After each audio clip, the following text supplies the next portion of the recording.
Boa noite a todos e a todas. Eu sou o professor Luiz Augusto Martins, da Universidade do Estado do Amazonas, e estou representando a delegação, então, do Estado do Amazonas, juntamente com a coordenação da professora Amanda Aires. E gostaria de aqui expor um pouco do que foi a pesquisa da última montagem que nós fizemos em contexto pandêmico, voltado às disciplinas das quais eu sou professor, que são vocalidades e sonoridades para a cena. Aqui eu vou compartilhar com vocês o resumo de forma que vocês também possam ter acesso.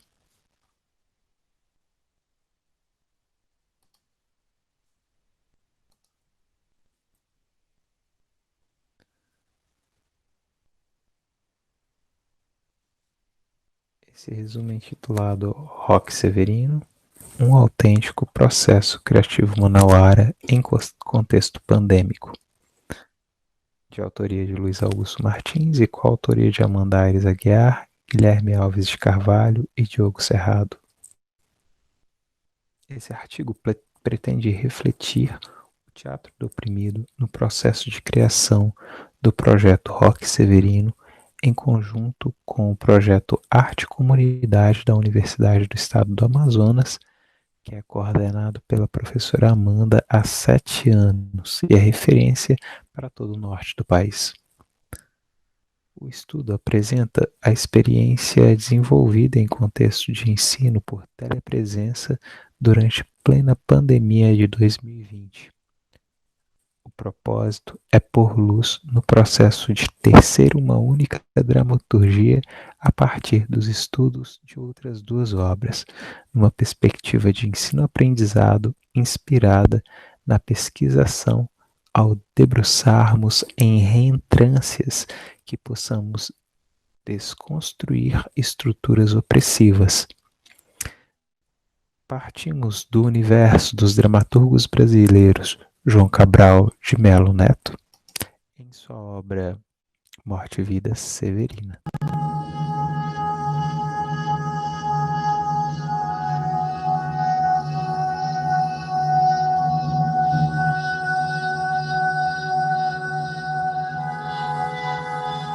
Essa cova em que estás, com palmos medida, é a conta menor que tiraste em vida. É de bom tamanho, nem largo nem fundo, é a parte que te cabe deste latifúndio. Não é cova grande, é cova medida, é a terra que querias ter dividida. É uma cova grande, para teu pouco defunto, mas estarás mais ancho que estavas no mundo. É uma cova grande, para teu defunto parco, porém mais que no mundo te sentirás largo. É uma cova grande, para tua carne pouca, mas a terra dada não se abre a boca. Viverás, e para sempre na terra que aqui aforas, e terás enfim tua roça. Aí ficarás para sempre, livre do sol e da chuva, criando tuas saluvas. Agora trabalharás só para ti, não a meias, como antes em terra alheia. Trabalharás numa terra da qual, além do Senhor, serás homem de eito e trator. Trabalhando nessa terra, tu sozinho tudo empreitas, serás semente, adubo, colheita. Trabalharás numa terra que também te abriga e te veste, embora cumprindo o Nordeste. Será de terra tua derradeira camisa, te veste como nunca em vida. Será de terra e tua melhor camisa, te veste e ninguém cobiça. Terás de terra completo agora o teu fato, e pela primeira vez sapato.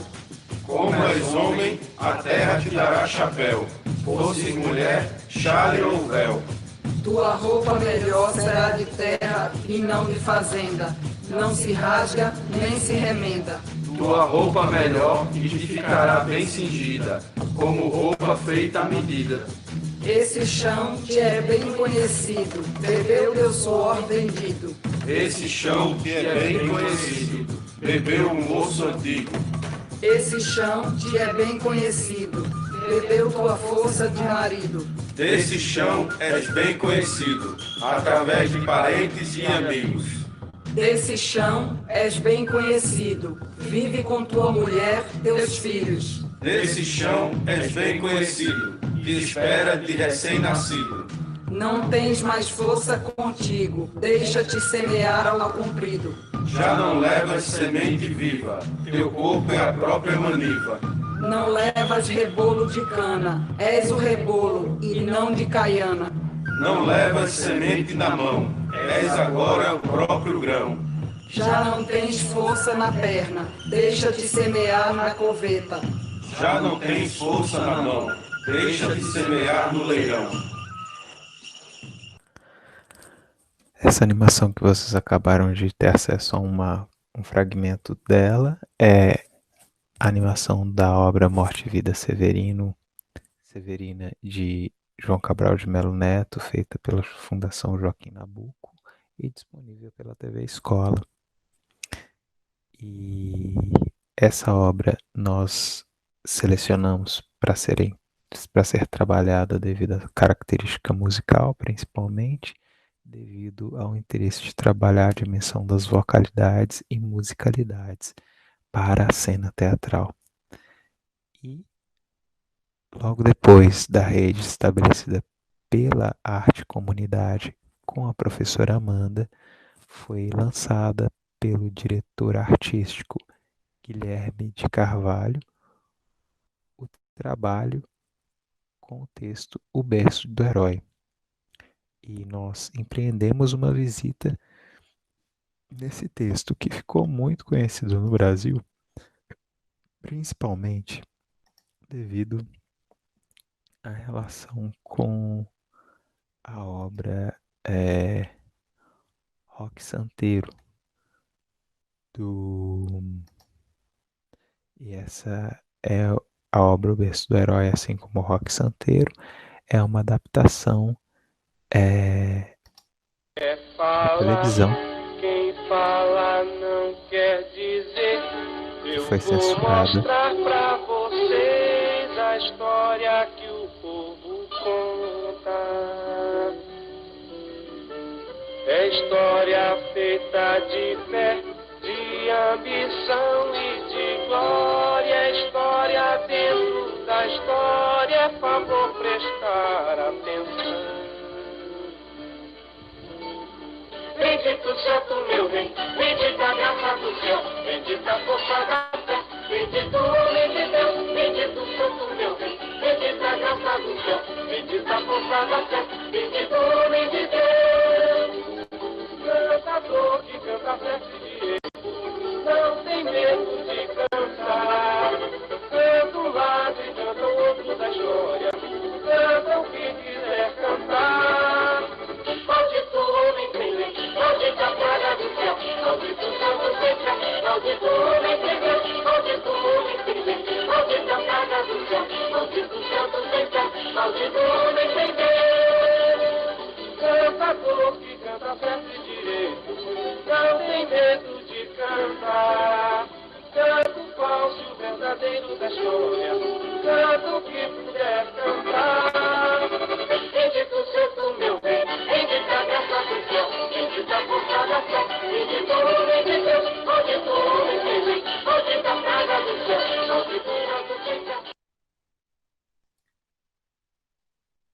Então, o projeto Roque Severino se dedica à interseção, ao encontro, à junção dessas duas dramaturgias, Morte e Vida Severina e O Berço do Herói, que, através de uma revisita às mensagens escritas há mais de 50 anos atrás por esses autores, nós atualizamos dramaturgicamente para produzir uma tessitura única que permitisse falar dos disparates atuais que alarmam o Brasil, porque as duas obras são extremamente atuais. E através do bombardeio de fake news, por exemplo, em que é retratado de maneira muito sucinta e de forma muito vertical no Berço do Herói, da privação da própria liberdade que, devido ao descaso dos líderes políticos, sair de casa transformou-se numa espécie de imigração por uma trajetória que pode custar nossa própria vida. E, por último, as inumeráveis e cruéis estatísticas de morte que são criminosamente minimizadas ou menosprezadas, ainda acirrada a luta pela terra que desde 70 anos atrás parece em nada ter mudado. A proposta da criação desse espetáculo teatral aqui não é só desafiadora a nível dramatúrgico, uma vez que, como plataforma de disposição da obra, a tela dos computadores de cada um dos internautas servirá de palco. Nesse momento, vale a pena apresentar o site do trabalho do diretor da obra, que é o Guilherme, e aqui vocês têm acesso à página do Me Ver, e através da página do Me Ver vocês podem acessar imensas obras online e um acervo muito interessante com muitíssimas publicações, principalmente de domínio da interseção de tecnologias na cena. E é uma página principalmente dedicada a esse tipo de investigação no campo das novas tecnologias na cena teatral. E uma outra coisa muito relevante, principalmente para essa montagem, é que nós estamos trabalhando com a dimensão do trabalho com o ator e o trabalho com as marionetas. E o diretor do espetáculo, na obra O Capital, desenvolve com uma maestria que vale muito a pena ser compartilhada e visionada também por vocês. Tem centavo? Quanto? Ah, só 80 centavos. É como, rapaz? 80 centavos. Fala alto, menino. 80 centavos. 80 centavos, Zé. 80 centavos não dá nem pra você comer um pão de queijo e tomar um cafezinho junto. Ó, você faz o seguinte, você pega esses 80 centavos, Sim. pega, junta tudo assim com suas duas mãos que Deus te deu e enfia tudo no meio Olha lá. Respeito. do seu bolso, Ah, rapaz. muito E bem. pode dormir no olho da rua. Mas pera lá, eu não dormi nenhuma noite aí. E nem vai dormir. Mas rapaz, eu preciso dormir. ó. Mas eu preciso... Mas como é que... Rapaz, mas não é possível. Sou a flor do mamulengo. Me apaixonei por um boneco. E ele neco de se apaixonar. Neco de se apaixonar. Neco de se apaixonar. E ele neco, laia, laia. Se no teatro eu não te atar...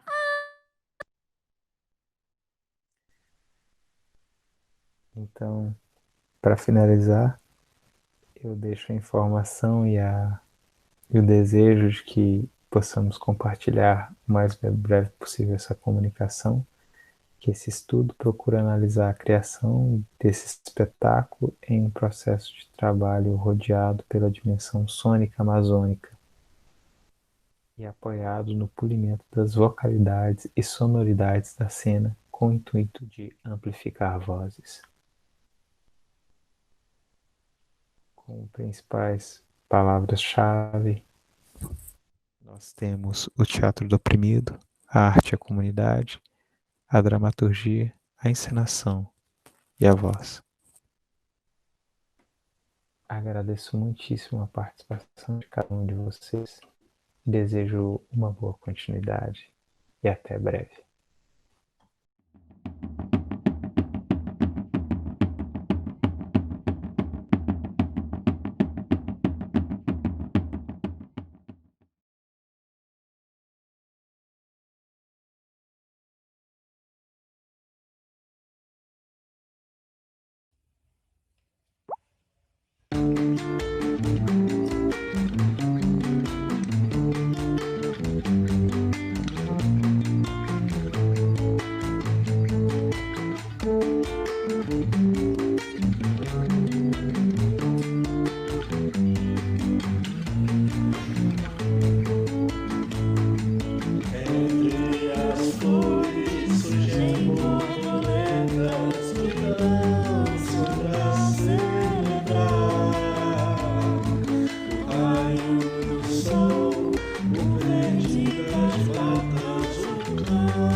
joga sementes, rezando pra chuva chegar. As borboletas que sabem voar, o homem semear. Passa dia pra tudo sentir, o homem destruir tudo sobre si.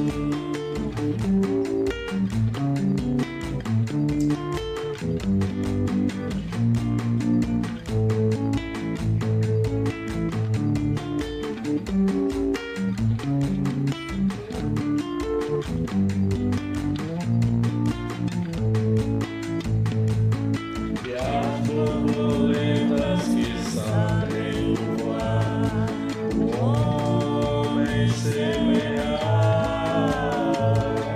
Basta dia pra tudo sentir, o homem destruir tudo sobre si.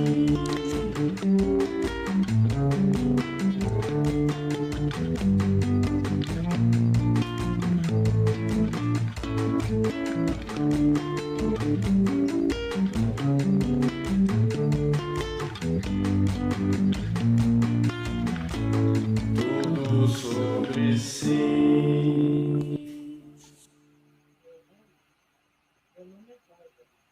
Mas poderia ser Maria, Joana, ou até mesmo Agostinho. O nome pouco importa. Quando eu fico reais entrando, aqui estou aqui. Não sei como tudo isso aconteceu. Parece que virou. Está tudo parado lá fora. Reais entrando, porque estou aqui. Meu nome é João, mas poderia ser José, Pedro da Silva ou até mesmo Astrogildo. O nome pouco importa. O que realmente importa é o que me corrói as entranhas. E é por isso que estou aqui. Sempre fui chamado de bastardo. Eu não sei o que aconteceu. Está tudo parado lá fora. Todo mundo está de máscara. Minha mãe, pobrezinha, sofreu o pão que o diabo amassou. Sempre fui a ovelha negra.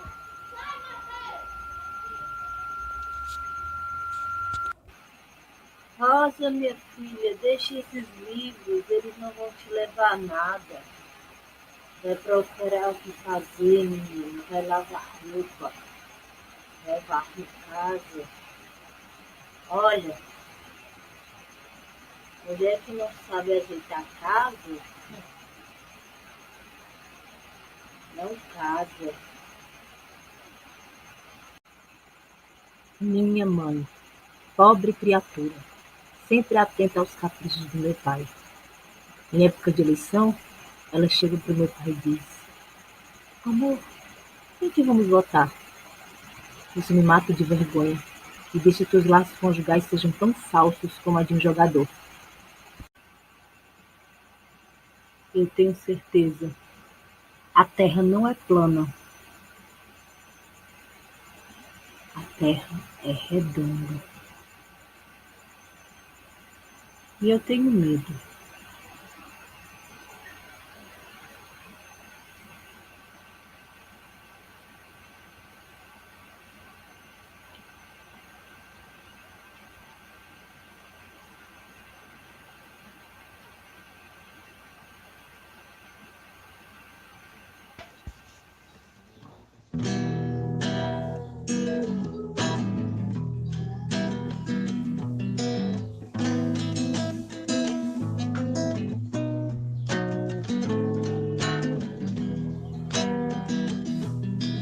Quanto mais me reconheço, sinto ainda mais o peso que toda palavra tem. Quanta pesada língua trabalha com o pensamento, levanta algum vivente, algo bom, intransigente, que as bocas falaram pras outras do seu cochichar, que os olhos maliciosos buscando a mirar nos outros, pra no espelho não se olhar. Buscando a intuição, acerto umas, outras não. Buscando a intuição, acerto umas, outras não.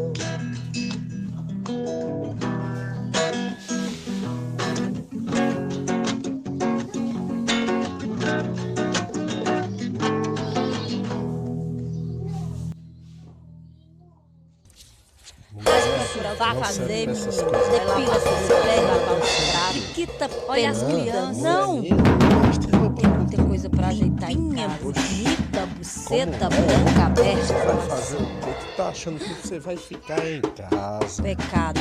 Oxa. Sexo não, amor. Bora! Vamos, minha filha. Mudou. Tá achando o quê, hein? Eu fico morrendo de trabalho pra tu ficar se passando aqui em casa. Poderia ser qualquer um. Poderia ser qualquer uma. Pecado.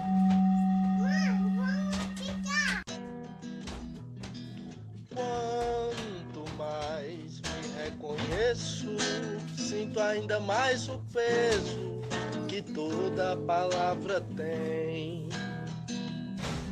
O quanto a pesada língua trabalha com o pensamento, levanta algum vivente, algo bom, intransigente, que as bocas falaram pras outras do seu cochichar,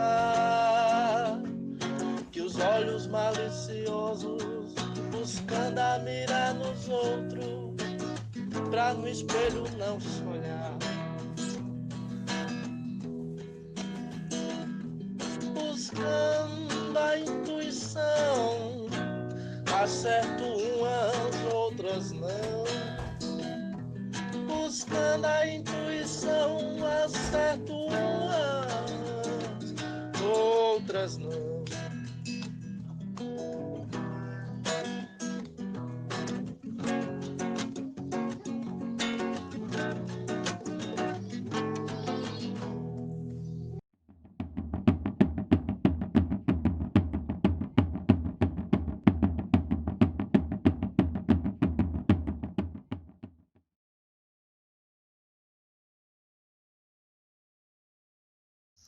Discutiremos aqui em cima do tema Estética do Oprimido e Complexidades, elementos sensíveis nos processos artísticos de Rio Branco. Esse projeto faz parte do PIBIC, da Universidade Federal do Acre, do curso de Artes Cênicas Teatro. O orientador é o professor Dr. Flávio da Conceição e eu sou orientando Rafael Voz, do 5º período do curso de Artes Cênicas Teatro. Esse projeto ele tem como teoria principal, fundadora, a Estética do Oprimido, de Augusto Boal. E pensando em cima do processo de pensamento sensível e pensamento simbólico que estão dentro do livro da Estética do Oprimido. E da alfabetização sensível também, que é um outro conceito que a gente está trabalhando. Para fortalecer esse conceito, nós utilizamos também, para fortalecer o nosso entendimento sobre esse conceito, nós utilizamos a pedagogia do oprimido, do Paulo Freire, e o Despertar da Águia, de Leonardo Boff.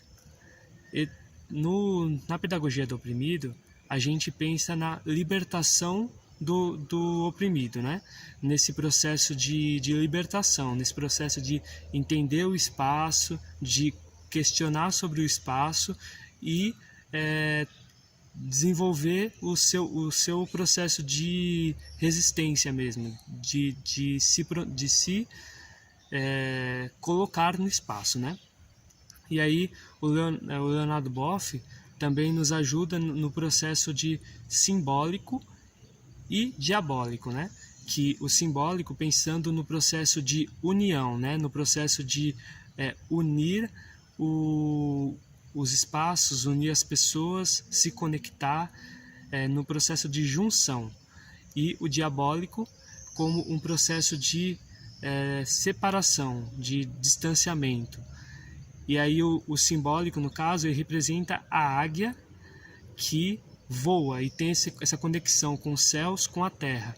E o diabólico, ele representa uma águia que se vê como galinha. E ela não voa, ela não tem essa relação com o sol, com os astros, não consegue trazer todos esses elementos unidos em um só, porque ela se vê como galinha e está ciscando como galinha. Esse elemento da águia se ver como galinha e a águia se ver como águia, elas estão dentro desse despertar da águia, que é o livro do Leonardo Boff, pensando, né, em elementos sensíveis, né? Que a gente está utilizando esses elementos sensíveis para entender um pouco melhor sobre o que é o pensamento sensível, né? O que é o pensamento simbólico dentro da estética do oprimido. E a libertação do oprimido também, presente na pedagogia do oprimido, também nos ajuda a entender isso de um outro ponto de vista, né? Essas três teorias juntas, elas nos ajudam a olhar os grupos, né, de vários pontos de vista, de várias formas dentro desse questionamento sensível e simbólico, né? E aí, para entender esse processo aqui em Rio Branco, nós pensamos em grupos artísticos, né? E conversamos com 3 grupos artísticos, né? Que é o GRUT, que é o Grupo de Teatro da UFAC, o Cordão Encantado, que é o Cordão Encantado de Cordel e Repente da Floresta, né? E o Movimento da Amazônia. Esses três movimentos, eles foram... Nós colhemos informações a partir de entrevistas, né, com pessoas organizadoras desses processos, e também eu participei como ator do GRUT, né, desde o começo do grupo. Participei também do Cordão Encantado como ator e acompanhei alguns processos no Islã Amazônia, né, no movimento Islã Amazônia. E aí, nesse processo de entendimento, né, nós vimos que os 3 têm esse processo sensível de resistência dentro de uma opressão do próprio sistema, né? Por esses 3 grupos, eles estarem nessa região da Amazônia, né? No Acre, com um distanciamento, como um espaço periférico em relação ao centro do Brasil, que é colocado como São Paulo, Rio de Janeiro, ele já tem esse tipo de opressão do sistema mesmo, assim, no próprio olhar para a floresta como um espaço a ser descoberto, a ser desenvolvido no desmatamento, com as queimadas, um espaço que é deixado de lado, né?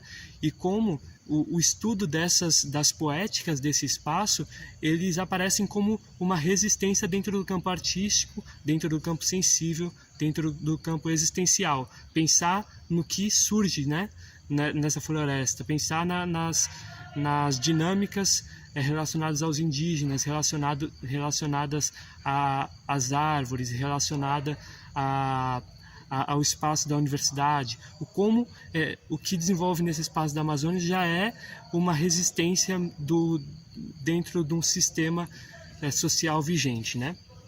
E aí, esse processo de geral, a gente percebe isso nos 3 grupos, como é importante o que esses grupos estão trazendo, né? E aí, mais particular, o GRUT, a gente encontra no GRUT processos mais relacionados com a dinâmica teatral, né? Com esse estar em grupo, essa relação em palco, né? E alguns processos sensíveis que conseguimos entender nesse movimento essa conversa e esse estar sempre naquele espaço como abertura, né? O espaço de abertura de energia. Você chegar e todo mundo tá no mesmo horário, começar a se alongar, se preparar para aquele espaço, conversar naquele espaço. E esse é um processo de abertura energética, ele é valorizado pelo grupo assim sempre. E aí um outro momento de abertura também é o alongamento, de sair da energia que estava fora e entrar nessa nova energia. Esse é um momento de abertura. E um momento de fechamento, que é um outro momento energético muito importante, que é realizado sempre em roda, né? Na ciranda, cantando, ou na roda de conversa, trocando ideias sobre o que aconteceu no dia, né? São dois momentos muito importantes para o Grut. É o momento de abertura e de fechamento energético. E aí também tem os momentos durante, né? Pensando, quando a gente construiu o Veredo da Salvação, tinha um processo de criação de personagens, indo no passado do personagem, pesquisando isso, tentando compreender melhor isso, adentrando em vários tipos de vivências distantes da região, né? Pessoas da região, para entender como construir esse personagem aqui nessa região também, e a partir das nossas vivências, né? Lembrando que a maioria das pessoas do Grut, elas são acrianas, né? Elas têm essas vivências daqui. Algumas outras, elas estão há muito tempo aqui já, e algumas estão começando agora, mas elas já estão pesquisando sobre esse entendimento, né, da região. E isso nos outros grupos também que nós vamos falar, né, ao longo do processo. O Cordão Encantado, a gente vê um trabalho muito forte em cima da música, né, do repente. Do repente e do cordel. O grupo Cordão Encantado, ele traz essa questão histórica, né, do seringueiro. Tem até um trecho que a gente canta, né, que é nordestino veio ao Acre, trazendo essa tradição, são raízes de um povo que sofreu perseguição, vieram para a floresta, abandonando o sertão. E aí é esse processo de contar a história dessas pessoas, como foi esse processo histórico mesmo, como teve situações aqui no Seringal, como teve essa exploração mesmo, que essas pessoas elas vieram para cá, né, achando que ia ter um processo de ascensão, né, de relação para mudar a situação de vida. E aí quando elas chegam aqui, elas são escravizadas, né? E aí para elas voltarem, elas já estão devendo muito do próprio processo de exploração mesmo. Então foi um processo muito forte que não é apresentado na história do Brasil, que não é divulgado isso. E aí quando o grupo conta essa história a partir do cordel, a partir do repente, ele traz a força disso tudo, né? Ele traz um pouco dessa história, né? Aí está uma das coisas muito importantes, né? Você abre o espetáculo, você termina o espetáculo cantando. Você abre os ensaios, você termina os ensaios cantando, falando sobre essa história, conversando sobre essa história, discutindo sobre ela. E aí o último grupo, né? Não menos importante, que é muito importante também, assim como os outros dois, que é o movimento Islã Amazônia, né? O movimento Islã Amazônia, ele tem esse espaço de abertura para as pessoas participarem, né? Para as pessoas estarem ali, para as pessoas que estão na rua, para as pessoas que passam, porque acontece nas ruas, né? Acontece nas praças, em espaços abertos. Então, aí já é um espaço de cooperatividade, né? Um espaço de colaboração, um espaço do outro participar, de comunicação. Isso já traz uma abertura, né? Já traz esse espaço do sensível, esse espaço de construção do sensível. Pensando, né, que são palavras que são organizadas dentro do Islã, e essas organizações são organizações sensíveis, né? E aí esse pensamento sensível, esse pensamento simbólico se conectando, ele vai trazendo esses ensinamentos, esses questionamentos a partir das pessoas que estão precisando falar, que querem discutir sobre isso, que querem questionar, que querem refletir sobre isso. As pessoas que estão na rua, abrindo esse espaço de troca, abrindo esse espaço de comunicação, abrindo esse espaço de resistência, a gente vai encontrando novos espaços de luta, né? E o movimento Islã Amazônia, ele traz essa possibilidade já do próprio formato do movimento. E aí tem outros processos também que fazem parte do movimento da Amazônia, é o próprio, ele tem essa relação com o Islã, mas ele tem também a relação com o Comitê Chico Mendes, que na própria criação do movimento, o Comitê Chico Mendes fez parte disso, né? Trazendo essa relação com a Amazônia, com um refletir sobre esse espaço, abrindo debates, trazendo discussões, criando cartazes, oficina de cartazes, são espaço para abertura para outros grupos participarem também, discutirem, falarem sobre essa Amazônia, falarem sobre o meio ambiente, discutirem sobre isso, conversarem sobre isso. É todo um espaço de cooperação, de reflexão e de construção, né, que é aberto a partir do movimento da Amazônia. Esses 3 grupos, né, eles ajudam a pensar sobre como isso tudo está desenvolvendo a partir de símbolos, né, que são organizados a partir da música, como foi falado, a partir da poesia, a partir do encontro, a partir da conversa, da construção de um texto, do se reunir, do se reorganizar. São todos movimentos que ajudam nesse processo de complexidade e de entendimento, né? E esses 3 textos, eles foram muito importantes para a gente poder compreender tudo isso e essas vivências também. Gratidão pelo momento de troca, pelo momento de reflexão e uma ótima semana a todas as pessoas que estão participando desse evento.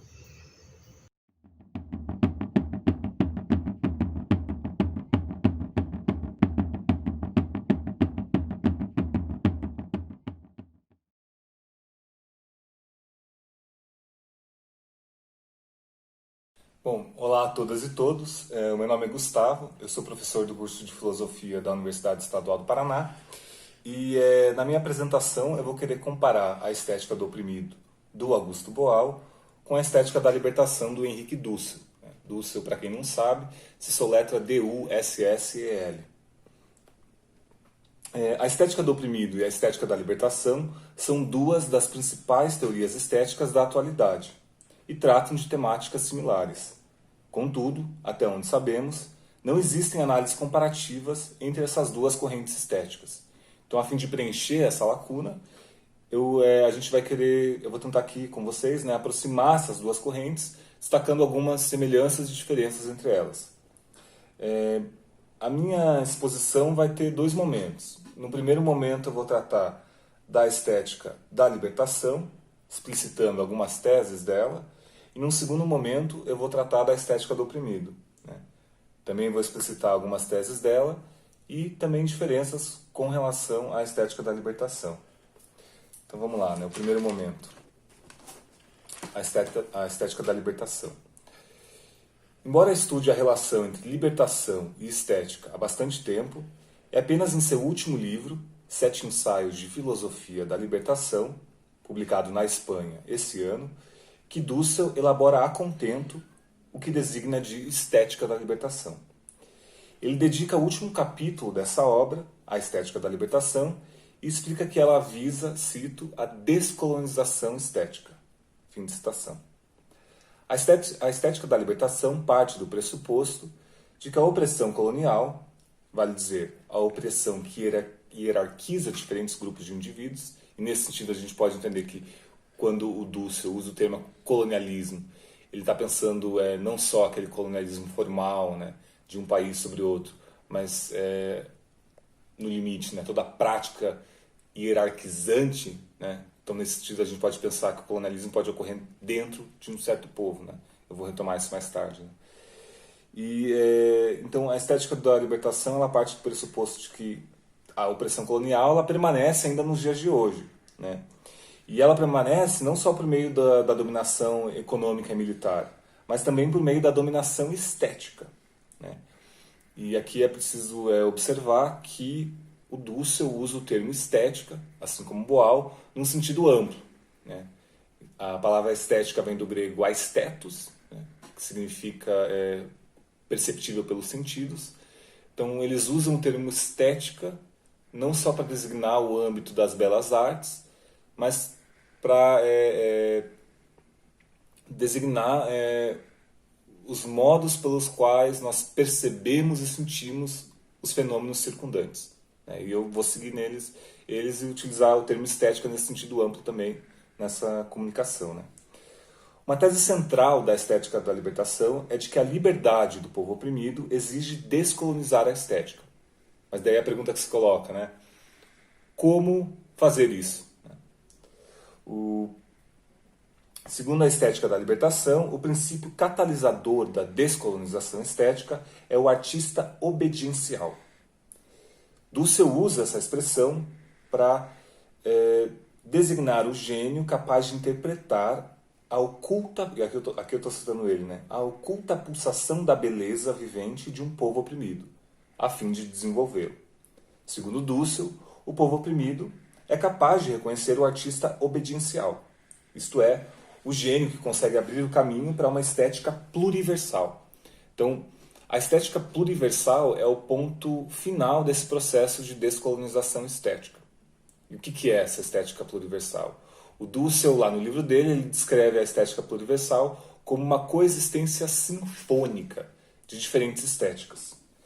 Então, nesse sentido, a gente pode dizer que o produto da descolonização estética, na teoria do Dussel, é um povo harmônico. É um povo cujas diferentes visões estéticas conseguem coexistir num todo sinfônico.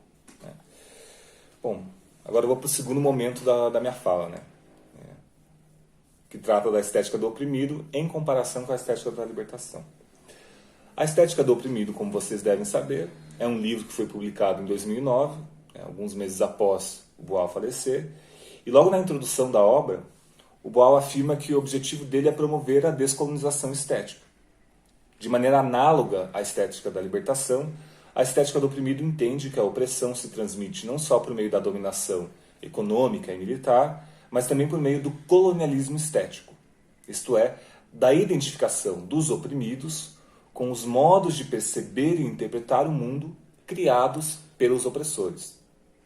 Então, nesse sentido, a gente pode dizer que eu sou oprimido quando eu leio o mundo ao meu redor conforme as lentes do opressor.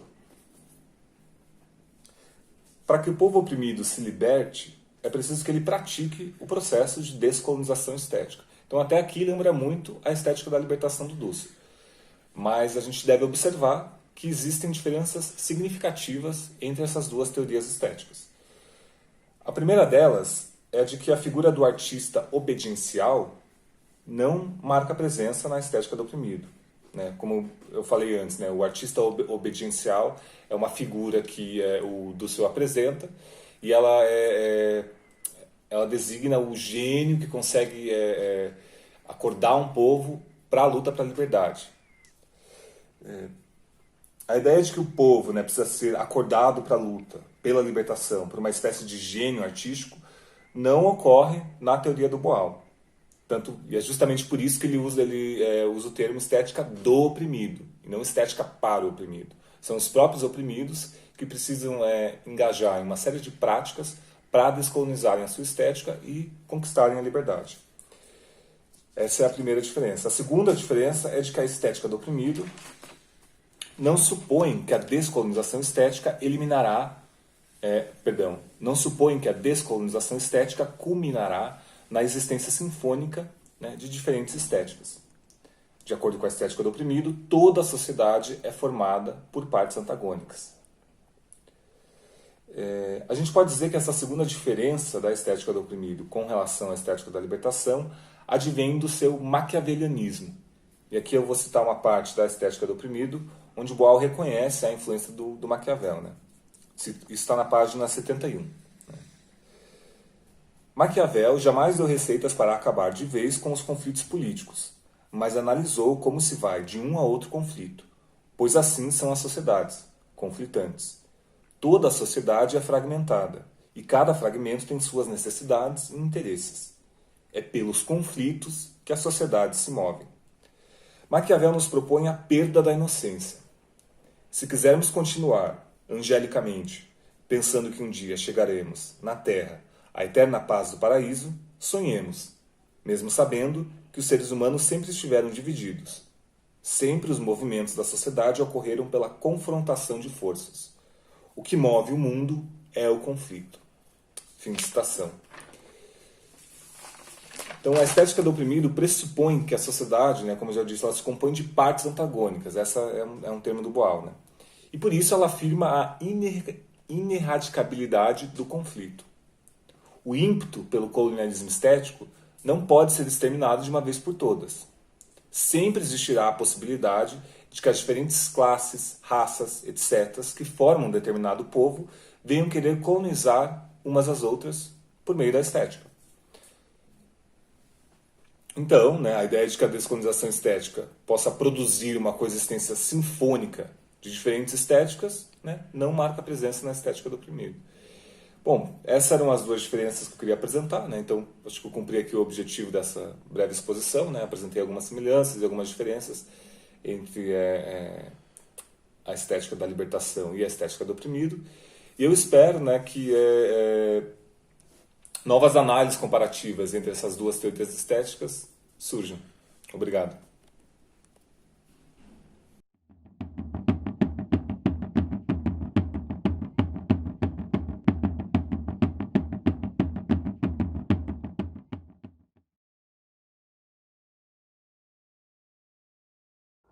Olá, eu sou Jonathan da Silva Costa, sou mestrando em Artes Cênicas pela Universidade Federal do Acre. Eu resolvi aqui nesse momento contar minha experiência enquanto pesquisador, né, enquanto mestrando de Artes Cênicas, numa disciplina que eu fiz, né, no programa, né, de pós-graduação em Artes Cênicas, que eu achei muito legal e interessante, né. Era a disciplina Tópicos Especiais, Estudos Estéticos e Políticos da Cena, né? Então, qual era o objetivo? Além de estudar várias abordagens de teóricos, né, da política, do teatro especificamente também, da filosofia, no final da disciplina nós teríamos que elaborar um artigo, desenvolver um artigo, né, que que tinha relação com o nosso objeto de investigação, com a nossa pesquisa realmente. Aí eu pensei, poxa, interessante, de que maneira eu vou abordar um artigo? Então eu resolvi abordar um espetáculo que foi encenado nos anos 60, mais precisamente em 1968, e o espetáculo Arena contra Zumbi, ou seja, foi essa dramaturgia, esse musical foi construído, né, pensando especificamente na parte de nacionalização da cena artística naquele contexto brasileiro, né, do Brasil, e também estava vivendo um período de ditadura, né, na época, então era uma crítica à política, né, contra a repressão e também na manifestação, na nacionalização da cena no Brasil, especificamente falando de teatro, né? E quem foi os que elaboraram essa dramaturgia, que construíram essa dramaturgia genial, para mim, pensando eu, foi Gianfrancesco Guarnieri e Augusto Boal, que esses dois fizeram parceria com Edu Lobo, né? Outro, né, musicista de grande importância para a cena brasileira na música. Então ele fez eles fizeram esses parceiros, né, desenvolver esse musical. Inclusive está disponível esse musical no YouTube, né? Provavelmente falando, e eu pude analisar especificamente, mas esse sonho despertou muito antes, né? Esse meu sonho de estudar espetáculo aconteceu quando eu estive em Belo Horizonte em 2015, né? E eu assisti esse espetáculo que foi encenado por João das Neves, né? O Arena contra Zumbi, né? No Sesc Paládio. De fato, eu pude então analisar o que eu achei impressionante, fiquei muito impressionado, fiquei um pouco em êxtase, né, porque eu vi muitos instrumentos percussivos, né, então os cantores bastante assim, empenhados, cantavam muito bem afinados, né?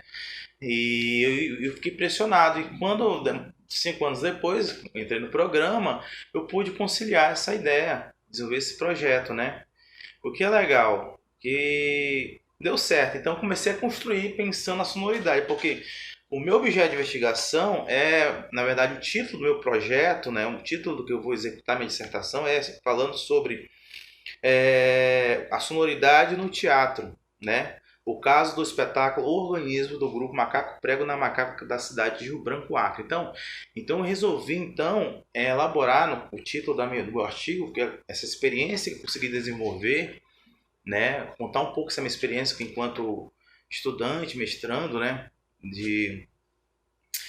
No programa de artes cênicas, eu pude compreender. Então, poxa, vou estudar o musical, né? Então, elaborei um artigo abordando da seguinte forma: o título é Teatro de Arena, né? A estética de resistência a partir da sonoridade do musical Arena contra Zumbi, né? Então, era um teatro de resistência, né? É uma estética de resistência e tinha uma finalidade muito importante, que era a nacionalização da cena artística no Brasil nos anos 60, em 1968, né? Então, era um teatro de resistência. E que, por sua vez, o Augusto Boal, né, quando ele chegou dos Estados Unidos para o Brasil, né, ele trouxe as concepções de teatro, por exemplo, o teatro de Brecht e o teatro de Stanislavski, fizeram, inclusive, um seminário de dramaturgia aqui na época. O teatro épico é um teatro político, é um teatro que tem abordagem política, né? Um teatro que visa discutir a sociedade, refletir sobre a sociedade do cidadão. Então, o Boal veio com essa ideia e alimentou uma forma de teatro, uma estética de teatro. Nesse caso, né, a sonoridade, falando de sonoridade do musical, que equívoco, né? Mas a sonoridade, por que eu estou abordando como sonoridade? Porque sonoridade, conforme alguns teóricos estou estudando, pesquisando, né, estou abordando como base da minha pesquisa, o César Lignelli, ele vai falar de sonoridade, que é um conjunto sonoro, ou seja, é a sonoplastia, é o canto, é as palavras, é a palavra do ator, é a música, é os ruídos. Então, o que é uma sonoridade? Sonoridade é o conjunto do espetáculo, da estética do espetáculo. Porque se eu fosse abordar especificamente a música, o musical, eu ia analisar estritamente a parte musical, os arranjos da música, né? A estrutura, como foi concebida, como foi a forma de inserir a música na cena. Então eu resolvi ampliar um pouco essa estrutura, né?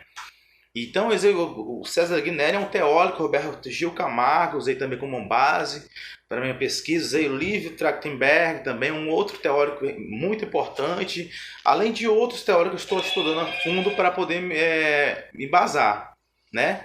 O que é legal, então eu fui nessa ótica, né? Do que eu percebi, né, analisando os documentos, a peça em si, lendo a peça, observando as rubricas, né? Que indicavam, as indicações, dizendo que o coro também tinha essa importância no aspecto de inserir, por exemplo, imitar sons como o vento, como a chuva, né? O coro também, além de cantar, além de interpretar os personagens, de atuar nos personagens, ele também tinha a função de imitar sons, né? Então, o que eu achei interessante, e a forma, a linguagem como os dramaturgos, o Augusto Boal e o Gianfrancesco Guarnieri abordou, trouxe essa estética, né? E o teatro naquela época vivia uma crise também, então eles tinham que ser criativos, né? Inclusive o ator cantou, um ator que faz sons. E o mais importante de tudo, que eu achei assim, o timbre, a sonoridade do atabaque, né? O atabaque, ele é muito importante para a cena, porque ele é um som que representa realmente a identidade do Brasil, né? Outros locais chamam de tambalê, tambor, altabale, entre outros. Mas o atabaque é um instrumento tipicamente brasileiro que tem sua origem na África, né? Então esse instrumento virou brasileiro, né?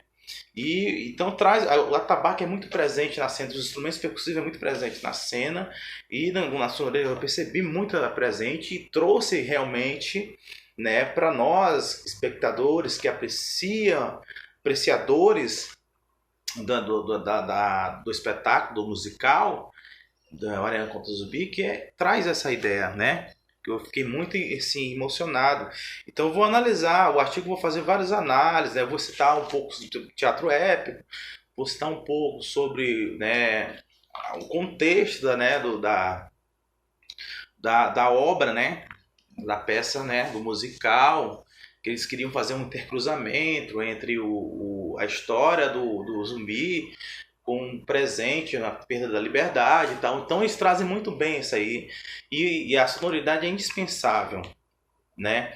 Eles não poderiam trazer um piano, por exemplo, para o teatro, né? Um teatro de arena é um teatro pequeno, relativamente pequeno. Então eles poderiam trazer um piano, porque era muito eurocêntrico. Então o que vai trazer a identidade brasileira? O que é a identidade brasileira? Como funciona a música no Brasil, né? O que é interessante é isso, ele traz os instrumentos que realmente representa, né, o Brasil, como o atabaque, as vozes dos atores, uma linguagem, né, um sinherê, uma linguagem específica, umas palavras que é de costume oral, traz inserida na dramaturgia do musical, né? Então tudo isso se faz referência. Então o atabaque, então, para ajudar nós a entender melhor isso, eu gostaria de apresentar para vocês uma música do Zumbi no Açoite, né? Zumbi no Açoite, ele é interessante, Zumbi no Açoite, porque já começa no primeiro ato, a primeira cena da peça, ele começa já falando do Zumbi do Açoite, né? Como nós já conhecemos a história, é bem interessante. Então eu vou colocar aqui para vocês agora o Zumbi no Açoite. Esse musical é muito legal, né? Então vamos lá, vou dar um play aqui.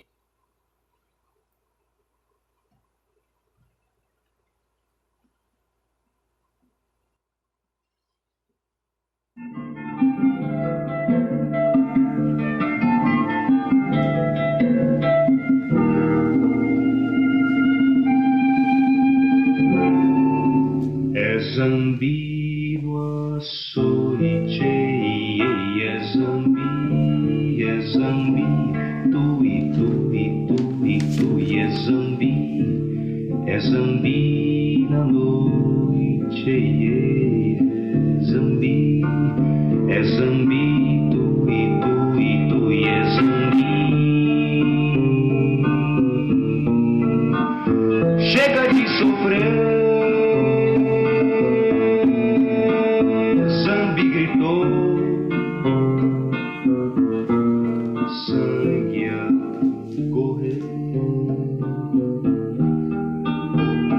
Mesma cor, é o mesmo adeus e a mesma dor. É Zambi se arrandei, é Zambi, tu e tu e tu e tu, é Zambi lutandei, é Zambi, tu e tu e tu e tu, é Zambi. Chega de viver na escravidão, é o mesmo céu, o mesmo chão, o mesmo amor. Percebam a sonoridade do atabaque, né? O atabaque, ele é muito presente. O atabaque tem um som brasileiro, né? E nós brasileiros temos afinidade com esse instrumento, né? O que é legal, esse musical, ele é um musical, né? Tem bem gravado lá, e para introduzir um pouco sobre a história do zumbi, né? Eles trabalham com essa música, né? Para nortear o espectador sobre a história, né? O que é legal também, que quando vai contar a história, ele de fato percebe que o som, eles vão trabalhando, o coro vai cantando, tem um coro por trás também, né? O coro vai equalizando a intensidade do som, para que o narrador, o contador da história, possa ilustrar, introduzir para os espectadores da época. Então, tem todo esse jogo sonoro com a cena, faz uma junção com todos os outros elementos que são presentes no espetáculo, né? Então eu trago um pouquinho sobre isso e eu estou preparando esse artigo, né? Vou corrigir algumas coisas, fazer para publicar, para vocês, né, entender mais a fundo sobre a proposta que pretendo falar sobre a sonoridade do teatro de arena, especificamente a Arena contra Zumbi, né? É basicamente isso. Então eu vou me despedindo com vocês. Temos essa limitação, né, devido à pandemia, mas é um pouco, eu estou trazendo para vocês na comunicação um pouco sobre o que eu pesquisei da minha experiência e encaro como a sonoridade do Arena contra Zumbi como um teatro de resistência, e o elemento sonoro, o elemento sonoridade é muito presente também na proposta do musical. Então, abraço e até a próxima, quando eu publicar o artigo, né, nas revistas, e vou formar para vocês. Obrigado.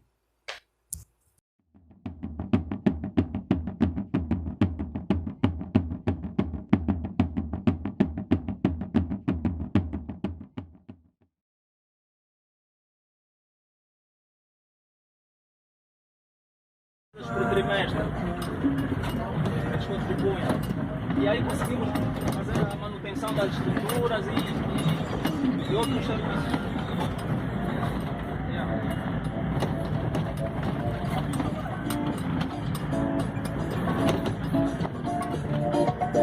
E aí, óbvio que as crianças que estão na região central contribuem mais do que as que estão na periferia. Não, a contribuição para o ensino primário é única, 500 kwanzas. Para o primeiro ciclo também é outra, 1000 kwanzas, tanto para as escolas da periferia como para a cidade.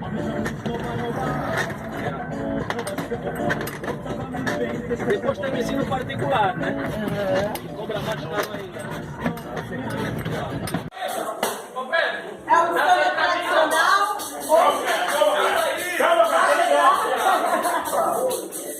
Nós vamos.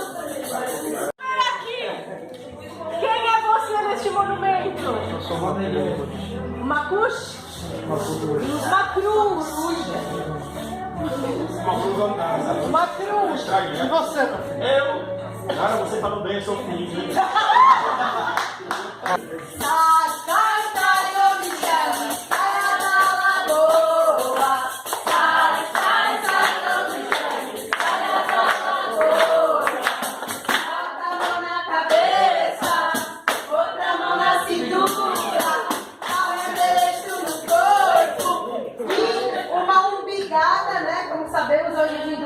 Do samba, a umbigada na ideia de convidar o outro a dançar. Escolhe qualquer pessoa a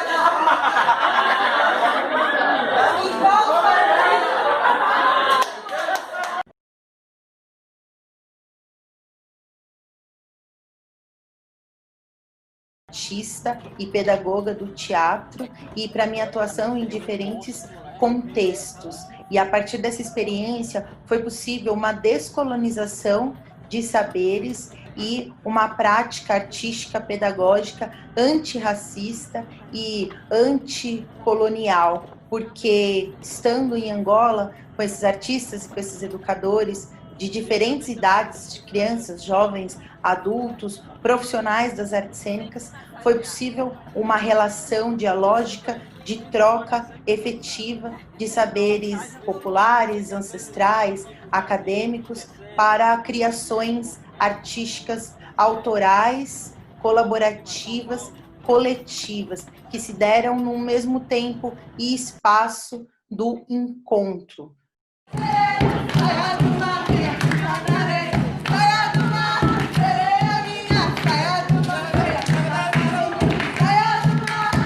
Como esse povo pratica uma cultura de resistência, de conhecimento, de tradição e, ao mesmo tempo, de muita inventividade. Participar das oficinas me revelou como eles entendem um pouco do teatro, como eles querem, gostam de se expressar.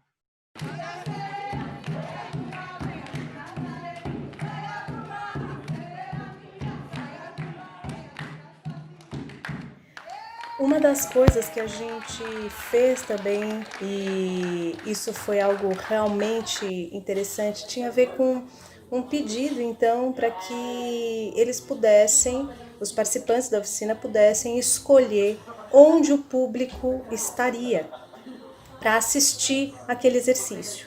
Isso começou a movimentá-los e a nos movimentar dentro do espaço cênico de outras formas, né? No final, eles disseram o quanto estavam muito acostumados à disposição de palco-plateia apenas. Depois da experimentação de acomodação do público em vários lugares, num último momento da oficina, a proposta era de que os participantes e as participantes pudessem escolher outros lugares para criar a imagem. E aqui a proposta é que, de fato, o lugar escolhido interferisse na própria imagem. Então, essa relação estética da escolha a partir do local, da estrutura, da relação com a arquitetura daquele espaço, né, dizia respeito às escolhas também do contexto do discurso cênico. A gente deu uma oficina, juntos, coletivamente. Isso também já diz um pouco da cara do nosso trabalho. Propomos algumas imagens, criação de imagens, e depois de cenas, né? E dentro desse processo, a gente reparou em algumas coisas. Por exemplo, a cena era na hora de formar os grupos para fazer as cenas, eles, quando formava o grupo, decidia uma pessoa que seria o diretor daquele grupo para dirigir aquela cena. Quando ia fazer a cena, em vez de ao mesmo tempo, né, parece uma contradição, mas em vez de uma cena que estava super bem já organizada, eles tinham uma ideia e desenvolviam essa ideia na improvisação, que era muito legal, mas ao mesmo tempo era uma improvisação super longa, de 15, 20 minutos, que não se debruçava sobre uma das questões que a gente levou, que é temas mais políticos sociais, por exemplo, né? Discussões ali acerca de coisas que têm a ver com os contextos nos quais essas pessoas estão inseridas, né? Por que eu estou falando isso? Porque talvez um dos focos da nossa discussão é o quanto o nosso modo de criação tem a ver com aquilo que a gente vai depois transformar em estética, né? Então lá existe uma tradição, não que aqui no Brasil também não tenha, mas uma tradição está bem enraizada a questão do diretor como figura centralizadora e muitas vezes naturalizado como figura autoritária, né? Então, o diretor manda, eu vou lá e faço, ou a ideia tem que partir dele, né? E a gente trouxe um pouco esse embate, né, no bom sentido, né, no embate saudável, de trazer, será que não existe outras maneiras de produzir a cena que não seja mais coletiva, que não seja uma sugestão de todos, ou uma participação maior, mais democrática de todos? Em Benguela, em especial, o jogo de imagens que a gente trabalhou e o fato de talvez nós estarmos representados por um coletivo majoritariamente feminino, de mulheres que se assumiam como diretoras, como atrizes, dramaturgas, como professoras de teatro, trouxe no jogo de imagens e na conversa após imagens a questão da representatividade da mulher na cena. E aí iniciaram um debate, todos os que estavam presentes ali, sobre aquilo que a mulher não poderia fazer em Benguela. Ali naquele coletivo, volto a dizer, não é um discurso totalizante. Mas havia uma fala sobre esse lugar da mulher que tem que fazer a amante, a esposa, e que, portanto, tem que ter o beijo técnico e que, portanto, a partir do momento que essa mulher se casa, a partir do momento que essa mulher engravida, a partir do momento que essa mulher passa a ser mãe, ela já não pode mais ocupar o lugar do teatro. Isso foi um debate bastante forte que aconteceu, principalmente por conta de alguns jogos de imagens que a gente fez, que eles reproduziram cenas, imagens de relações familiares ou de relações um tanto quanto opressivas com as mulheres, e a gente foi questionando isso e trazendo essa realidade nossa como atrizes, como diretoras, como dramaturgas. E aí as mulheres todas que estavam presentes foram dizendo, nossa, realmente a gente pode ocupar esse lugar, porque que a gente, né? Isso tudo foi surgindo. E os homens colocando o tempo todo as mulheres como, mas quando ela casa o marido tem ciúmes, não pode fazer beijo cênico. E aí a gente se questionava, mas por que ela tem que fazer beijo cênico? Então abriu um espaço muito interessante de debate sobre uma outra realidade da representatividade da mulher em cena a partir dos jogos e das nossas histórias trocadas ali naquele espaço. Agradecemos pelo espaço de compartilhamento dessa experiência, em especial o Projeto Raiz, a Globo de Culo, o Grupo Ombaca e todas e todos parte dessa experiência que estão presentes nas imagens, nos vídeos, né? Nas nossas memórias que permanecem vivas nesse encontro Brasil-Angola. Gratidão. Travessias. Nunca estive antes, mas aqui estou. Aqui estamos, e sinto que já estive. Ruas, praias, montanhas, Benguela, Angola, Brasil, povo, música, arte, movimento. Sol a rachar, rupa-patas a passar, meus olhos a cupapatar. Crianças, cadeirinhas coloridas a carregar, aventais brancos de sonhos a caminhar. Cantos que ecoam, cartas que voam. Zungueiras que encantam com suas frutas, chinelos, roupas. Água potável apenas para alguns. Resistência, insistência, força, muita força. Com katanas na mão, expulsão, independência, conquistas dessa nação. Histórias de luta contra a colonização.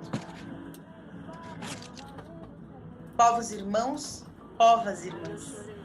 Irmandade na língua, na comida no prato, na alegria, na dança, na música e no teatro. Não há verdades, há muitas verdades, verdades escondidas, verdades interrompidas, verdades plurais e não singulares. Verdadeire-se, desverdadeire-se. O oceano é infinito, e infinitas são as possibilidades das estéticas de resistência.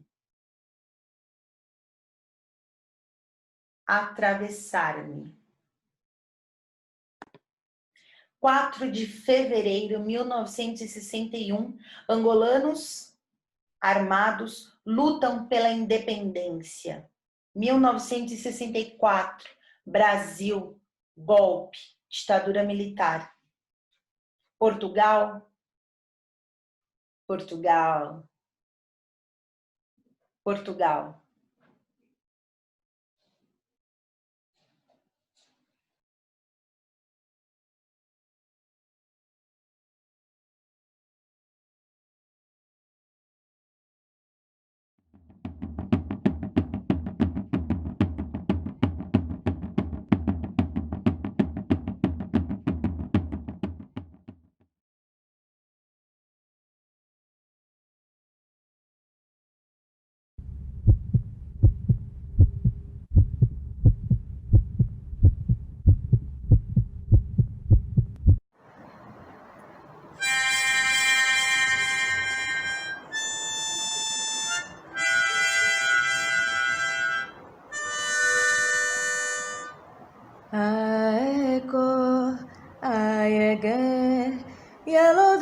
Oxum ayeye o, Iyalodeko, Oxum ayeyeko.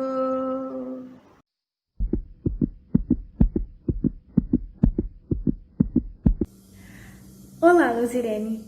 Eu vi no grupo do Gesto que você estuda teatro do oprimido e gênero, e eu também estou pesquisando sobre isso.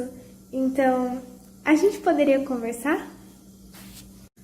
Quem diria que uma simples mensagem fosse mudar minha vida totalmente.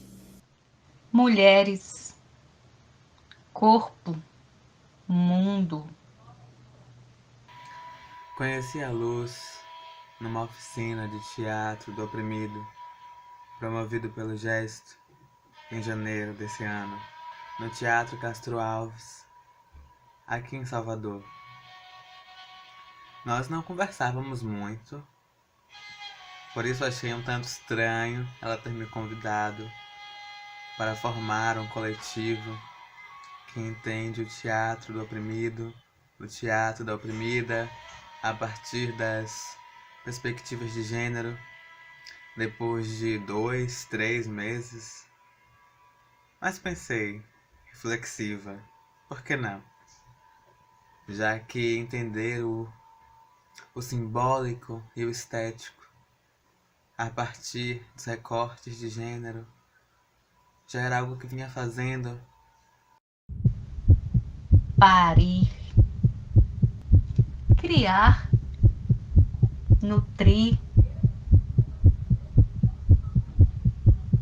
mulheres presentes. Eu fazia parte do GEV, o Estudo de Teatro do Oprimido Online, coordenado pelo Gesto. Nesse processo, eu conheci a Luzirene Rego.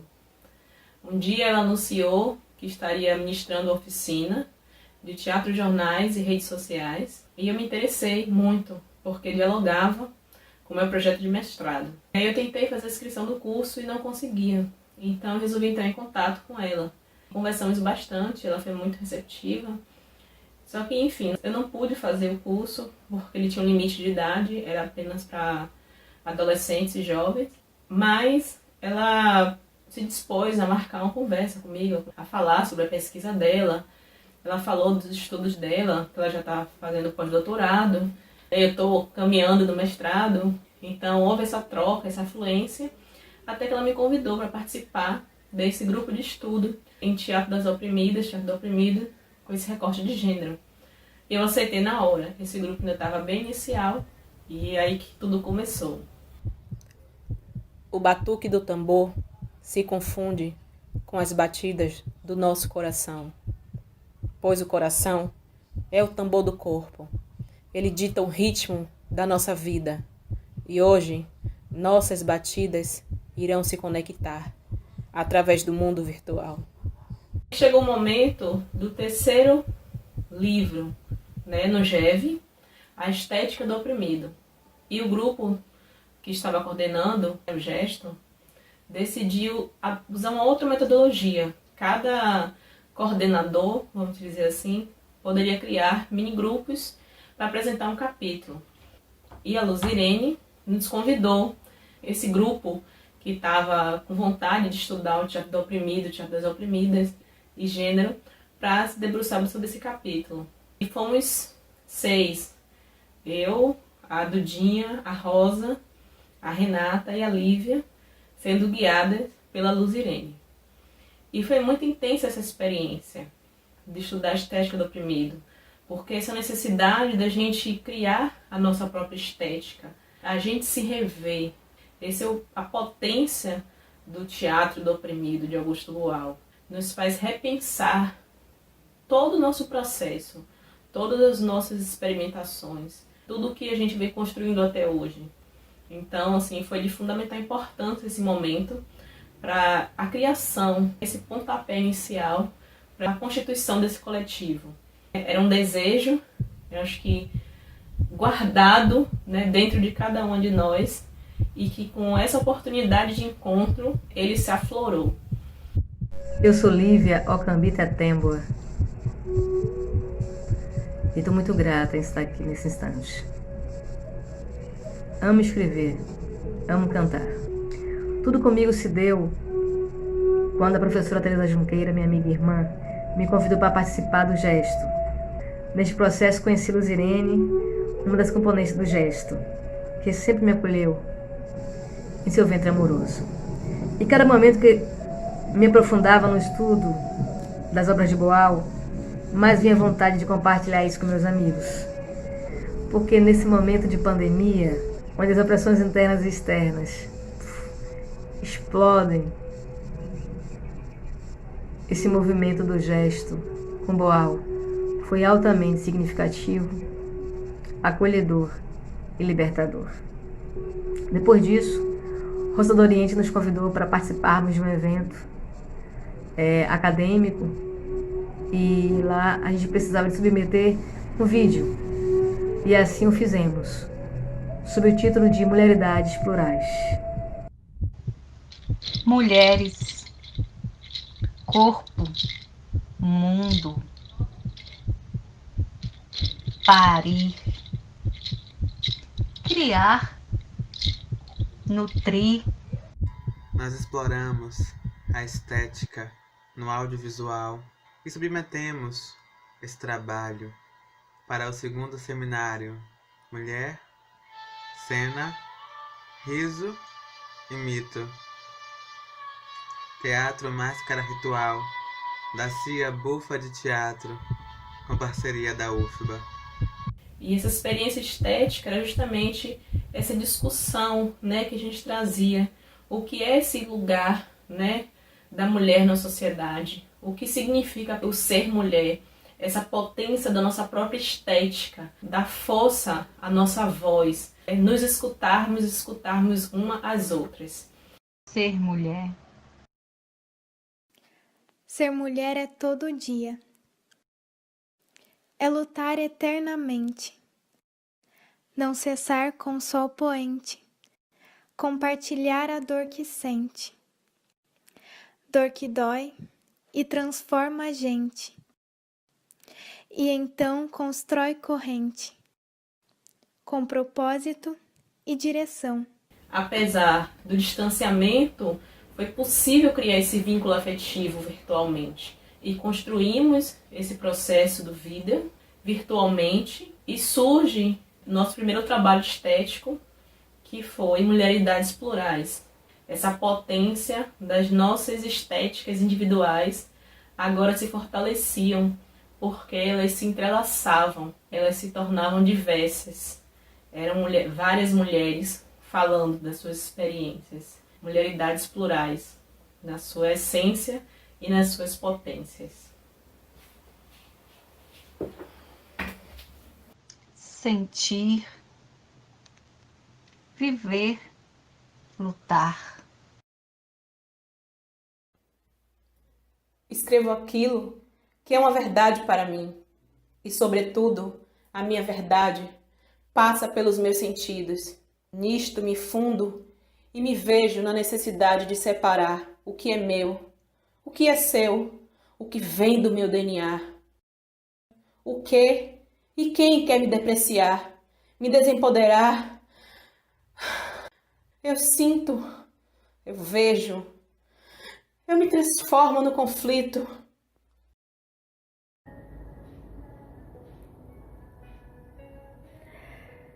Duas mãos e o desejo de mudar o mundo.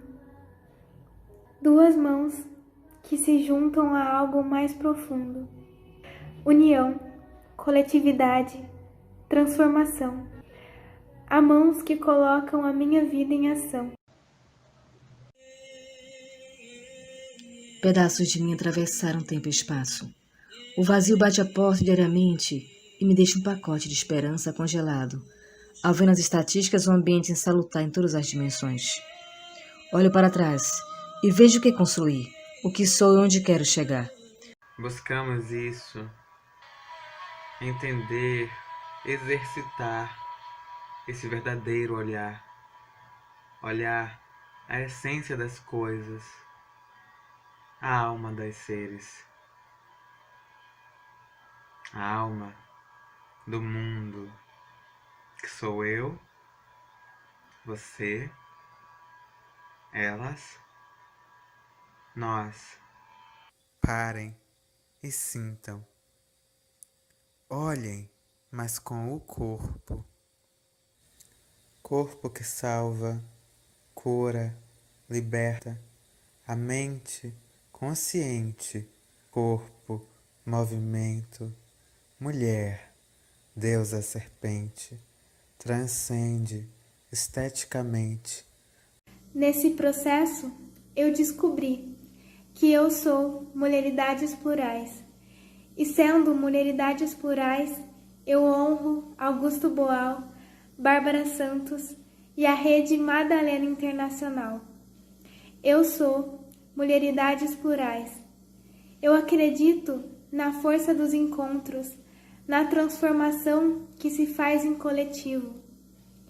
Eu sou Lu, eu sou Lívia, eu sou Rose e eu sou Rosa. Eu sou Duda. Eu sou muitas em uma só. E é muito lindo poder se encontrar no olhar de outra mulher e sentir que nós não estamos sozinhas. E que os encontros, eles são preparados, não vem do acaso. Eu sou Mulheridades Plurais. Eu sou protagonista do espetáculo da minha vida, da nossa vida. Eu sou Duda Kobayashi e sou mais feliz por ter conhecido vocês. Obrigada, Gesto. Obrigada, Gitou. Obrigada, Boal. Obrigada, Bárbara. E obrigada a cada uma de vocês que faz parte da minha vida, da nossa história. E que acontece que Luzirene um dia me convida, diz assim: Lívia, a gente precisa continuar os nossos encontros, nossos estudos, e a gente quer estudar gênero, questões socioambientais, dar continuidade aos estudos das obras de Boal. Mas agora, o nosso primeiro livro a estudar, um grupo que a gente quer formar, o Teatro das Oprimidas, de Bárbara Santos. E eu simplesmente disse sim. E assim a gente formou o nosso coletivo. Daqui a pouco ela me dizia: mulheres querem participar desse grupo de estudo. E também da minha parte, da parte das outras meninas, a mesma coisa. Então, esse grupo original nosso se abriu e se formou então as Mulheridades Plurais. O nome é advindo do nosso vídeo. Até aqui, porque o continuar é uma outra história, é um outro capítulo que vamos escrever todas nós juntas. E assim, quis me apresentar nesse caminhar, dessa formação, dessa rede de Mulheridades Plurais. A formação de uma rede de mulheres é como um pedaço formativo de nossas vidas, ainda mais nos caminhares até a sua implementação.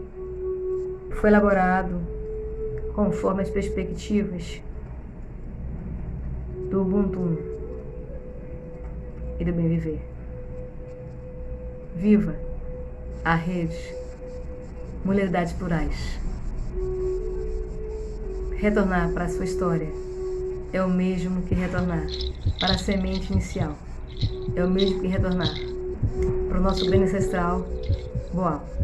Eu vim do ventre da minha mãe, ela me deu semente boa, nutriu meu corpo, espalhou bênçãos. Sou plantadeira de semente boa. E você? Você é plantadeira de semente boa?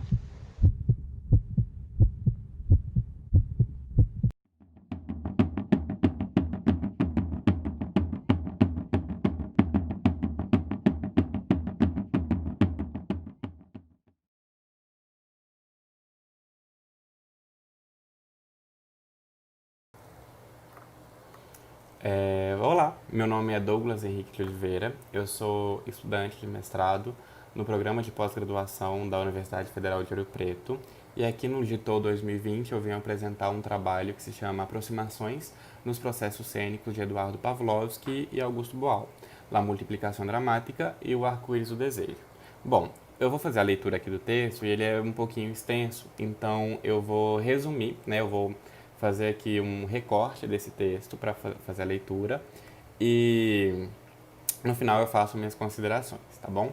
Bom, Então eu começo aqui pela introdução, né? Brasil e Argentina, países vizinhos, ainda que bastante incomunicáveis. Situação essa que faz com que desconheçamos as dramaturgias de cada país em via de mão dupla, mesmo que sejam amplamente difundidas internacionalmente.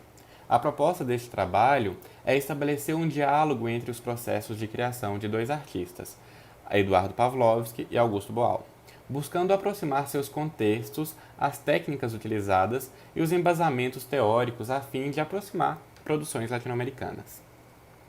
Ambos teatristas participaram dos movimentos artísticos e políticos libertários, criando inclusive práticas de saúde psíquica e social que corroboravam a chamada antipsiquiatria, cada um com seus propósitos, objetivos e técnicas, terminando por desenvolver sistemas de criação cênica por meio do psicodrama. Pavlovsky estabelecendo a multiplicação dramática e, por sua vez, Augusto Boal, o arco-íris do desejo, também conhecido como método Boal de teatro e terapia.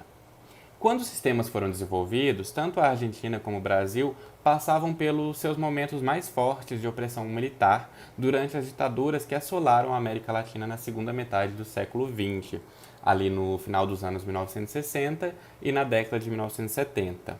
É neste contexto que nasce o Teatro do Oprimido do Boal e, posteriormente, o Arco-Íris do Desejo, perpassado pelo contexto de opressões mais subjetivas, uma vez que fora desenvolvido aí nos países do hemisfério norte.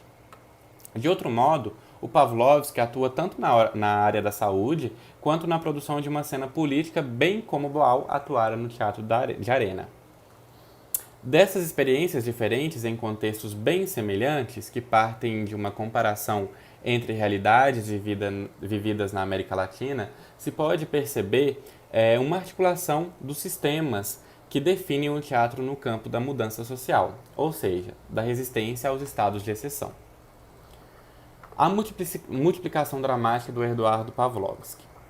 Entender o percurso que levou Pavlovsky a desenvolver a multiplicação dramática em sua produção teatral é uma tarefa ampla, já que, além de desempenhar suas funções como dramaturgo, diretor, ator, pensador de artes cênicas, ele também foi militante do PST, Partido Socialista de los Trabajadores, e médico psiquiatra, o que em certa medida lhe dá credibilidade para o desenvolvimento do psicodrama, tanto nas artes cênicas, na medicina, na psicologia, como também nas ciências sociais e políticas. Segundo Jorge Dubaty, o Eduardo Pavlovsky estabelece vínculos cada vez mais comprometidos com os valores da Revolução Socialista e a possibilidade política de incidir na ordem pública por um discurso de representação macropolítica, de modificar a sociedade. Tais vínculos conferem a seu teatro uma certa militância, enquanto demarcam também sua posição enquanto médico psicanalista. Depois de trabalhar com crianças e jovens no Hospital de Niños, em Buenos Aires, ele se afasta da psicanálise para se dedicar apenas às terapias grupais. Em entrevista do Dubaty, Pavlovsky afirma que, e aqui eu cito Pavlovsky, espontaneamente as crianças começam a inventar histórias e a dramatizar. É esse, na verdade, meu verdadeiro primeiro contato com o psicodrama, um contato pragmático, sem mediação e teorizações. Aqui eu deixo de citar. Pavlovsky, que nesse momento desempenhava cargos de liderança na APA, Associación Psicanalítica Argentina, começa a questionar com alguns companheiros as estruturas, influenciado pelos movimentos da antipsiquiatria. E aqui eu volto a citar o Pavlovsky. Percebíamos que a formação psicanalítica que tínhamos na APA era muito boa. Eu tinha chegado a membro titular, era muito jovem, mas achávamos que era insuficiente, porque parecia que nos isolava de certos fenômenos sociais que nos rodeavam. Dava a impressão de que havia um limite que impunha a classe social do paciente. Como psicanalista, podíamos atender 7 empresários e viver 15 anos com esse dinheiro, sem problemas, mas isso nos afastava dos problemas de saúde mental em geral. Começamos a pensar o nosso papel como intelectuais. Os psicanalistas, em geral, dizem: eu sou psicanalista, como se isso fosse uma identidade. Na verdade, somos intelectuais, que nascemos na América Latina, que comemos proteína, que se formamos de alguma coisa, né, que nos formamos aí de alguma coisa e que somos privilegiados pelo lugar de onde viemos e só depois somos psicanalistas. A criação da multiplicação dramática vem, então, dessa convergência de fatores profissionais, políticos e de experimentações artísticas. Ela é concebida por Pavlovsky junto com Friedrich e Kelsen como uma forma de pensar o dispositivo grupal, uma tentativa de buscar outros caminhos para o reducionismo psicanalítico e do movimento psicodramático da década de 1970 na Argentina. Para Pilar Roselot, a multiplicação dramática aparece como um saber que supera a devolução verbal posterior à dramatização, resgatando a essência fundamental do psicodrama, a dimensão expressiva coletiva. Nesse sentido, essa proposta de trabalho não se esgota em mais um recurso dramático, é a própria produção de sentidos. Fernando Dota faz uma comparação entre o psicodrama psicoanalítico de Moreno e a multiplicação dramática. No primeiro, não se pode ler uma cena isolada, já que carece de sentido em si mesma, e na multiplicação dramática, por outro lado, as cenas têm vida própria, já que suas ressonâncias produzem sentidos múltiplos, que escapam à interpretação. Pode-se dizer que o método de Pavlovsky é uma modalidade de trabalho que aponta para a multiplicação e não a redução. Para que exista a multiplicação dramática em um dispositivo grupal, são necessárias duas coisas, segundo Pavlovsky e Kelsen. A cena de um protagonista e B, as improvisações que cada integrante do grupo realizará em forma de cenas pelo efeito de ressonância que a cena inicial produz em cada integrante. Segundo eles, a primeira cena não contém as outras, nem é uma síntese das cenas que virão a seguir, mas nela estão imersas as possibilidades das multiplicações grupais.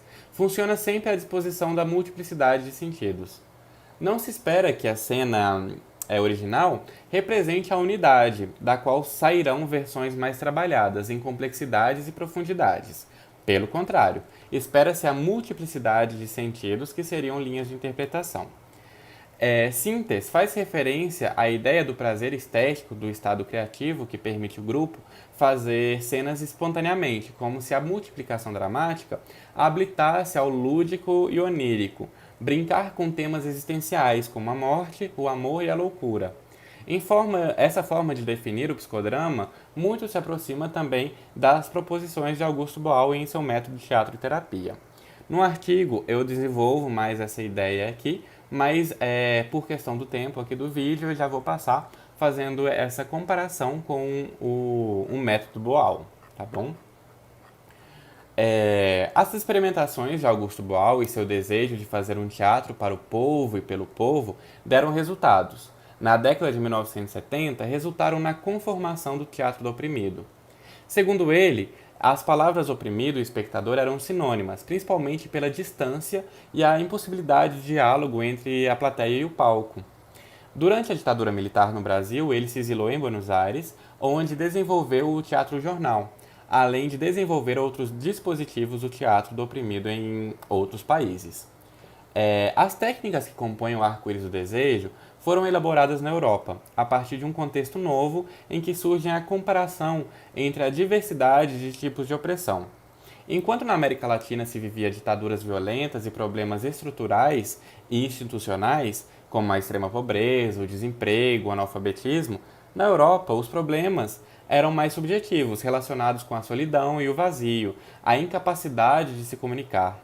Boal percebeu que o opressor era o próprio indivíduo, o que foi por ele nomeado como tira na cabeça, e assim desenvolveu a partir dele um conjunto de técnicas que sugeriam uma análise de todas as cores do arco-íris, recombinando-as a fim de ressignificar as opressões internalizadas por meio do desejo.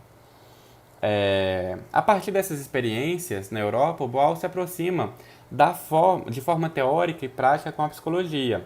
E isso se dá a partir do uso de técnicas semelhantes às utilizadas pelos psicoterapeutas.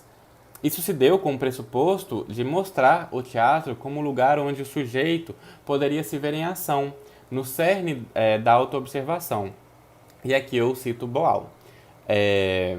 Teatro é aquela capacidade ou propriedade humana que permite que o sujeito se observe a si mesmo em ação, em atividade. E aqui eu deixo de citá-lo. Para tanto, corroborava com a ideia de que o espaço estético auxiliava na realização de ações necessárias para que o participante narrasse e encenasse sua história, colocando-se como protagonista e ativando elementos que ajudariam na sua ressignificação. Isso permitiria uma manipulação do tempo, seja passado, presente ou futuro, colocando a pessoa em ação. Para Boal, se, ao viver o desejo na vida real, o sujeito desejava sua concretude, ao reviver no palco, ele procuraria transformá-lo em objeto observável, possível de análise e talvez de transformação.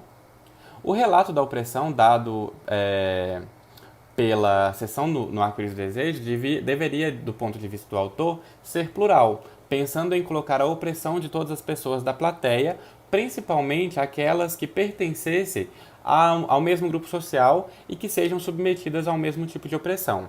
Se ao contrário o relato fosse tão único, subjetivo e individual, que quando levado à plateia só provocasse empatia pelo protagonista, não seria então um espetáculo do teatro do oprimido. As autoras Érica Cecília Soares Oliveira e Maria de Fátima Araújo também afirmam que, ao colocar em evidência os efeitos terapêuticos do teatro em suas oficinas, Boal buscava uma aproximação com as opressões mais subjetivas para que transformassem em algo coletivo. A partir daí, produzir uma catarse que destruiria todos os bloqueios que estariam proibindo as realizações de uma ação subversiva e libertadora por parte daqueles indivíduos. Recordando que a catarse, preconizada por Boal, é diferente da aristotélica e da moreniana, Sua catarse expressa o efeito produzido pelo teatro sobre os espectadores, aliviando e descarregando as emoções. Na catarse moreniana, o efeito terapêutico se produziria não apenas nos espectadores, mas também nos atores e atrizes que criavam o drama e, ao mesmo tempo, que se libertavam dele. As diferenças entre o Arco-Íris do Desejo e o psicodrama criado por Moreno não param no âmbito da catarse. As primeiras aproximações de Moreno com o teatro, assim como no caso de Pavlovsky, se deu com seus trabalhos com crianças e jovens em 1921, com o mote de transformação social e político. Estabeleceu-se então o teatro da espontaneidade, que introduziu na época 4 mudanças na estrutura teatrais: a eliminação do dramaturgo e do texto dramático escrito. Se aboliu também a separação entre palco e plateia, uma vez que todos os participantes poderiam atuar como atores, e por fim deu-se ênfase na improvisação. O teatro da espontaneidade foi o precursor do sociodrama e do psicodrama. Uma de suas formas era o jornal vivo, que trabalhava com as dramatizações de notícias do dia com o objetivo de tornar espontânea a expressão no palco e fomentar as discussões e comentários dos fatos por meio de improvisos. Aqui, nesse trabalho, não cabe aqui tensionar o uso terapêutico do teatro e nem seu uso como ferramenta de trabalho para as outras áreas, do conhecimento, como a psicologia e a psicanálise, já que há em cada uma das propostas uma busca por uma criação estética de transformação social. Apenas aqui aproximar 3 sistemas de criação que trazem semelhanças e diferenças, ao propor essas mudanças na sociedade e nos indivíduos que se relacionam através do dispositivo grupal e teatral.